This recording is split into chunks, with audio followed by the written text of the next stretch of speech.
Hariom Namaste, very good afternoon everyone. Welcome again to my YouTube channel GK Law Classes. So I hope आप लोगों ने हमारी Let's Revise Law with GK Law Classes की videos को checkout कर लिया होगा.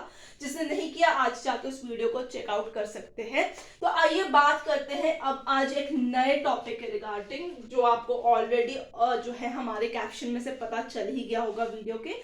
तो आज का टॉपिक है कॉमन लीगल टर्मिनोलॉजीज, यानी कि आए दिन जो हम आम अपने जुडिशियल एरिया के अंदर कोर्ट के अंदर जो है कॉमन जो लीगल टर्म्स है जो यूज करते हैं, आज हम उसके बारे में यहाँ पे बात करेंगे. कोशिश करेंगे एक वीडियो मिले, हो सकता है दो भी वीडियो हो, पर इसके अंदर हम सारे फ्रॉम A to Z जितने भी कॉमन लीगल टर्म्स है उनको यहाँ पे डिस्कस करेंगे. सो फॉर ऑल दो स्टूडेंट जो अभी इस टाइम के अंदर अपनी 11th 12th के अंदर भी लीगल स्टडीज कर रहे हैं, या अंडर ग्रेड स्टूडेंट्स हैं, पोस्ट ग्रेड स्टूडेंट्स भी हैं, या अदरवाइज ऑल्सो कोई भी लीगल एरिना के रिगार्डिंग वो सब्जेक्ट को इस टाइम पे कवर कर रहे हैं, they must know about these common law terminologies. So सबसे पहले जिसको भी मैं बता रही हूँ यहाँ पे चैनल को सब्सक्राइब नहीं किया, फटाफट से हमारे चैनल को सब्सक्राइब कर लीजिए. इंपॉर्टेंट रिचुअल इस चैनल का यही है कि आप वीडियो या शॉर्ट को लाइक शेयर कीजिए और चैनल को सब्सक्राइब कीजिए. तो अगर आपको आज की वीडियो पसंद है डेफिनेटली लेट मी नो इन दी कमेंट सेक्शन. अगर आपको लगता है कि कोई पर्टिकुलर अल्फाबेट में मैंने वर्ड ऐड नहीं किया और आपको उसका मतलब जानना है, तो आप नीचे कमेंट सेक्शन में वहां पे हमसे पूछ सकते हैं. तो आइए स्टार्ट करते हैं फटाफट से from the alphabet letter A. पहला वर्ड यहाँ पे आएगा एफिडेविट. एफिडेविट यानी हल्फनामा यहाँ पे बात की गई है.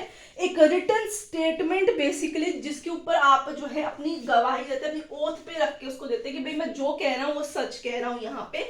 सो written statement confirmed by an oath and which could be used as an evidence in the court of law is known as affidavit. जब हम प्लेंट लगाते हैं तो जब हम मजिस्ट्रेट की कोर्ट में उसको प्रेजेंट करते हैं the lowest grade level of course, तो वहां पे आप देखिए प्लेंट के नीचे जो है एफिडेविट होता है जिसके अंदर लिखा होता है कि आई XYZ resident of ABC do hereby swear in the name of God, कि मैं जो भी ऊपर प्लेंट के अंदर लिखा है वो सारी चीजें सच है. So that particular written statement which is basically confirmed via oath. तो हम जब उस चीज को ओथ के थ्रू कंफर्म करते हैं that is known as affidavit and it could be used as an evidence against you in the court of law. आगे चलेंगे accomplice. accomplice का मतलब यहाँ पे होता है hostile witness. यहाँ पे accomplice का मतलब ये है कि पहले जो था एक किसी 2-3 लोगों ने मिलकर इकट्ठा क्राइम किया, जब पुलिस स्टेशन के अंदर वो लोग उनसे जो है पूछताछ करें, इन्वेस्टिगेशन करें, उस दौरान वो 2-3 अक्यूज्ड पर्सन में से एक अक्यूज्ड पर्सन सरकारी गवाह बनने के लिए तैयार हो जाता है. मतलब गवाही देने दो, उसकी पनिशमेंट बाकी बचे हुए 2 अक्यूज्ड के मुकाबले थोड़ी कम हो जाएगी. ये नहीं खत्म ही हो जाएगी उसकी सजा, बट वो यहाँ पे तैयारी रख लेते हैं केस के अंदर कि भाई मैं उन 2 बचे हुए अक्यूज के अगेंस्ट कोर्ट में गवाही दूंगा on the behalf of the police and prosecution at that moment. तो हम उसे अकम्प्लाइज कहते हैं, सरकारी गवाह. इसे हॉस्टाइल विटनेस के नाम से भी जो है जाना जाता है इन द एविडेंस लॉ. आगे चलेंगे अपील. अपील यानी यहाँ पे दरखास्त की जो बात की गई है.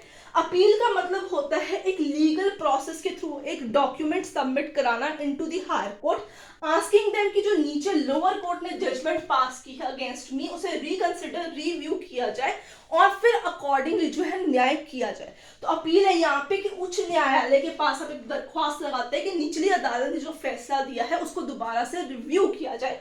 This is what appeal means. So student यहाँ पे हम सिर्फ वर्ड्स को समझने की कोशिश करेंगे, ठीक है, ताकि आप जब लीगल कॉन्सेप्ट उनको इजीली अंडरस्टैंड कर सकें. अक्विटल. अक्विटल यानी बरी. यहाँ पे अक्विटल का मतलब है कि किसी पे कोई इल्जामात लगा, किसी XYZ पे इल्जामात लगा कि उसने एक ए नाम के एक पर्सन को मार दिया. कोर्ट के अंदर जब एविडेंसेस आए, विटनेस की गवाहियां सुनी, तो कोर्ट ने क्या फैसला दिया कि भाई नहीं, इस बंदे ने ए का मर्डर नहीं किया, तो उसे बाय इज्जत बरी कर दिया जाता है. जो बाय इज्जत बरी होता है उसको हम एक्विटल कहते हैं यहाँ पे, ठीक है. So it is a legal judgement that a person is not guilty of crime, हम उसे एक्विटल कहते हैं. तो यहाँ पे मैं हिंदी में वर्ड्स बता रही हूँ, दूसरी लैंग्वेजेस के अंदर भी उसकी एक्सप्लेनेशन चल रही है. इंग्लिश में भी हम क्या पर्टिकुलर एक्सप्लेनेशन यूज करते हैं वो भी आपको मैं यहाँ पे बता रही हूँ. नेक्स्ट आता है एमिकस क्यूरे. एमिकस क्वेरी का मतलब होता है, ये वैसे एक लैटिन टर्म है, ये आपका एक लीगल मैगजीन भी है, बहुत बड़ी। अगर आप किसी इंटरव्यू में जाएंगे वहां पे भी ये पूछा जाता है और बच्चे सिर्फ इसकी एक्सप्लेनेशन से ही मार खा जाते हैं। तो इसका मतलब है अ फ्रेंड ऑफ द कोर्ट।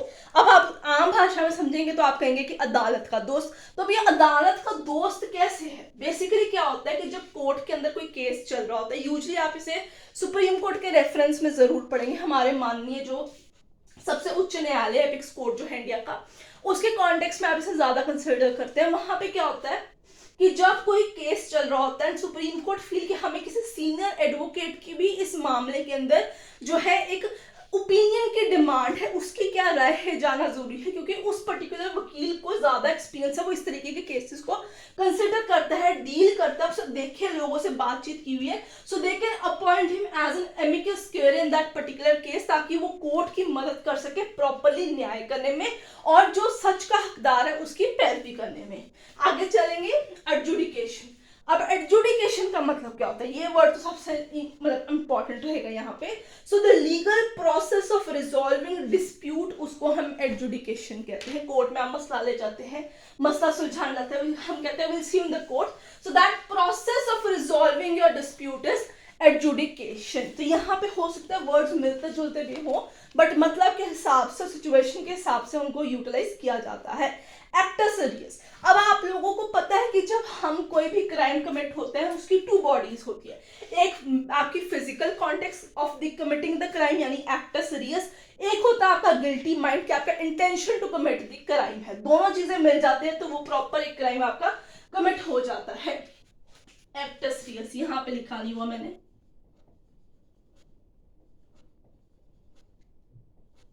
ठीक है। सो यहाँ पे बेसिकली गिल्टी, यहाँ पे बॉडी भी लिखते हैं यहाँ पे, बट इसकी प्रॉपर एक्सप्लेनेशन जाएगी। Physical act of committing a crime is known as actus reus. आगे चलते हैं, अगला वर्ड जो आपके पास है वो है accused.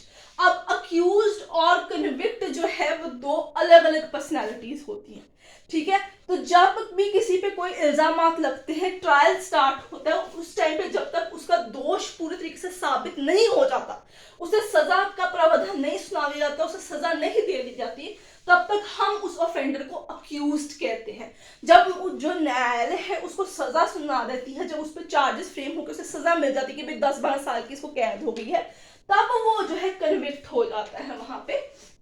So that is the difference between accused and convict, जिसका आपको पता होना चाहिए। नेक्स्ट है अबेट। अब अबेट भारतीय न्याय संहिता के सेक्शन 44 के अंदर आपको मिल जाएगा। अबेटमेंट की यहाँ पे बात की गई है, किसी को उकसाना, किसी की मदद करना, किसी की इस एड करना, किसी की किसी तरीके से इंगेजिंग, एडिंग या फिर otherwise also to encouraging, assisting to commit a crime, हम उसे अबेट कहते हैं यहाँ पे। So this is some of the few very common legal terminologies A alphabet के अंदर आती हैं।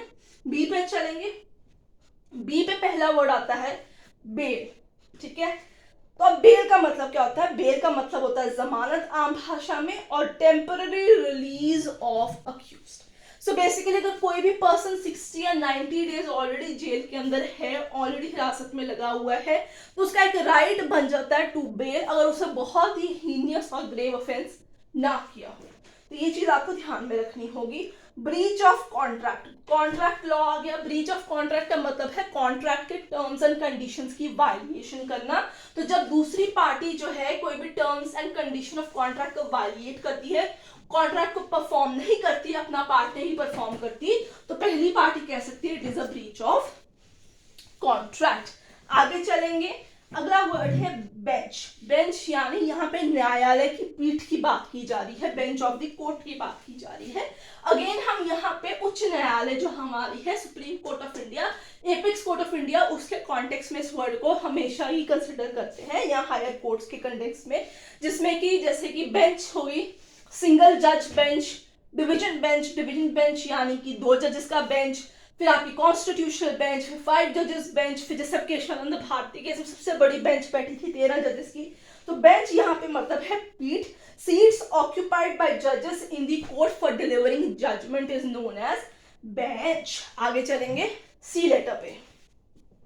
सो आई होप आपको स्टूडेंट्स यहाँ पे वर्ड समझ में आ रहे होंगे। कोई भी डाउट है आप कमेंट सेक्शन में मेंशन कर सकते हैं। सो फॉर अगर आपको लगता है मैंने कोई वर्ड एक्सप्लेन नहीं किया, वो भी कॉमन लीगल टर्मिनोलॉजी है, तो आप जो है नीचे मुझे बता सकते हैं। आगे बढ़ेंगे, चलेंगे कॉग्निजेंस। सी लेटर कॉग्निजेंस। कॉग्निजेंस यानी संज्ञान। सुओ मोटो कॉग्निजेंस का नाम आप लोगों ने सुना होगा, बहुत बारी ऑनलाइन आता होगा, that Supreme Court had taken suo motu cognizance into an XYZ case. तो सुओ मोटो कॉग्निजेंस की ही यहाँ पे बात की जा रही है, संज्ञान लेना न्यायालय के द्वारा, स्टेटिंग formal acknowledgement by the court. तो कॉग्निजेंस का मतलब ये है कि उन्होंने खुद उसके एक्नॉलेज लेके उसको एज एन केस टेकअप कर लिया है। Next, it's a long lengthy list. Cognizable offence, BNSS, यानी कि अब ये CRPC की जो कॉन्टेक्स्ट है उसमें आ गया है आपके पास। So it is cognizable offence.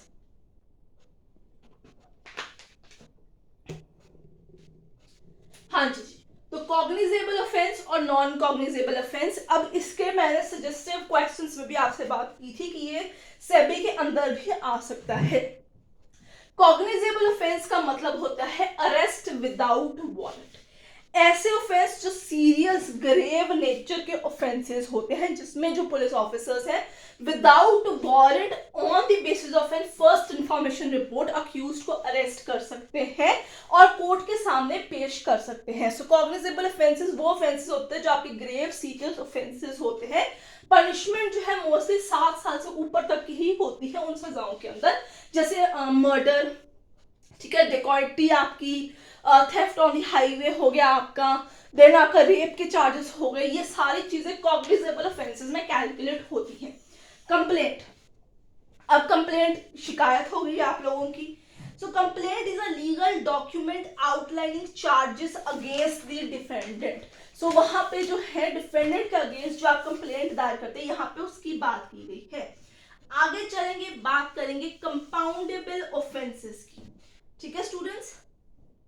हाँ जी, तो अब कंपाउंडेबल ऑफेंस क्या होता है, अगेन BNSS के अंदर आते हैं। 2 तरीके के वर्ड होते हैं, कंपाउंडेबल, नॉन कंपाउंडेबल ऑफेंसेस।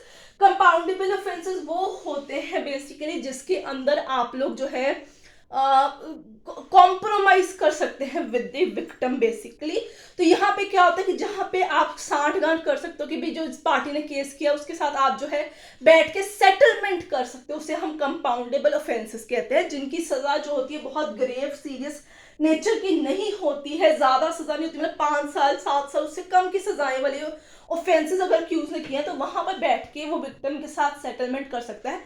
ये है कि उसकी सजा नहीं कम हो जाएगी, बट यहाँ पे ये है कि अगर विक्टिम चाहे तो 1/4 पनिशमेंट हो सकती है, प्रोबेट पे उसको छोड़ सकते हैं, या अदरवाइज हो सकता है वो माफी भी कर दे, केस ही वापस ले ले, फिर वो छूट सकता है उस कहानी के अंदर। तो यहाँ पे कंपाउंडेबल ऑफेंस का मतलब होता है ऐसे ऑफेंसेस जिसके अंदर सेटलमेंट की गुंजाइश है, कॉम्प्रोमाइज की जो है वो गुंजाइश है। The word should be compromisation. वहां पे कॉम्प्रोमाइज जो है दोनों पार्टीज जो आपस में कॉम्प्रोमाइज कर रहे थे कि भाई मैं जो है अगर सजा तेरी कम करवा दो मेरी, या केस वापस ले लो, या हम म्यूचुअल अंडरस्टैंडिंग पे पहुंच चुके हैं। क्रॉस एग्जामिनेशन आ गया है अगला। क्रॉस एग्जामिनेशन भारतीय साक्ष्य अधिनियम में आप 142 और 143 सेक्शन में देख सकते हैं। क्रॉस एग्जामिनेशन, अब आपको पता 3 तरीके के एग्जामिनेशन होते हैं हम लोगों के पास। सबसे पहले एग्जामिनेशन इन चीफ आता है, जो कि जिस पार्टी ने विटनेस बुलाया वो खुद उस विटनेस को वहां पे एग्जामिन करता है in front of the magistrate. फिर एक आपके पास आता है क्रॉस एग्जामिनेशन। क्रॉस एग्जामिनेशन होता है सामने वाली जो पार्टी है उसका वकील आपके विटनेस को एग्जामिन करता है, उसको हम क्रॉस एग्जामिनेशन कहते हैं। और फिर आता है री एग्जामिनेशन। री एग्जामिनेशन तब होता है जब आपका जो विटनेस है जिसे आपने बुलाया है वो बाद में कॉन्ट्राडिक्ट कर गया अपनी स्टेटमेंट से, तो आप उसे दोबारा री एग्जामिन करते हो।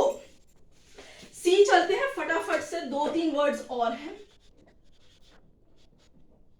कोलैटरल, यहाँ पे कोलैटरल का मतलब होता है property which is pledged for taking a loan. तो गिरवी रखी हुई कोई जमीन जायदाद for taking up the loan, उसको हम यहाँ पे कोलैटरल कहते हैं। कन्विक्शन,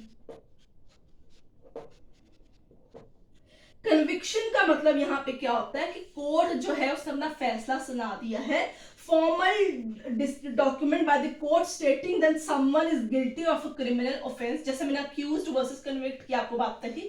कन्विक्शन यानी जब कोर्ट फाइनल फॉर्मल सजा का ऐलान करता है कि इसको इतने साल की कैद हो जाएगी। यहाँ पे contempt of court,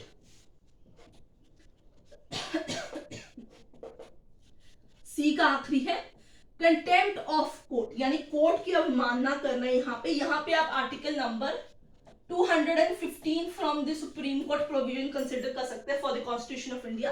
act of disobedience towards the judicial system. So court की जो है सिस्टम की तौहीन करना, वहां पे अवमानना करना उनकी कई भी स्टेटमेंट्स का, उनका अदालत का जो है बेंच का जो अपमान करना, उसको हम कंटेम्प्ट ऑफ कोर्ट जो है कैलकुलेट करते हैं। So student this was all about the part 1 of the common legal terminologies. Next video में हम जो है पार्ट नंबर 2 में मिलेंगे, जिसमें हम डी अल्फाबेट ऑनवर्ड्स जो है डिफरेंट कॉमन लीगल टर्मिनोलॉजीज जो है उसको डिस्कस करेंगे। आई होप आपको आज की वीडियो पसंद आई है तो लाइक शेयर डेफिनेटली कीजिएगा एंड लेट मी नो कि अगर आप अगली वीडियो के लिए एक्साइटेड हैं कि नहीं है। डबल थम्स अप डेफिनेटली कर दीजिएगा। जिसने चैनल को सब्सक्राइब नहीं किया, आज ही हमारे चैनल को सब्सक्राइब कर लीजिए। We'll see you next with another video. Till then keep learning.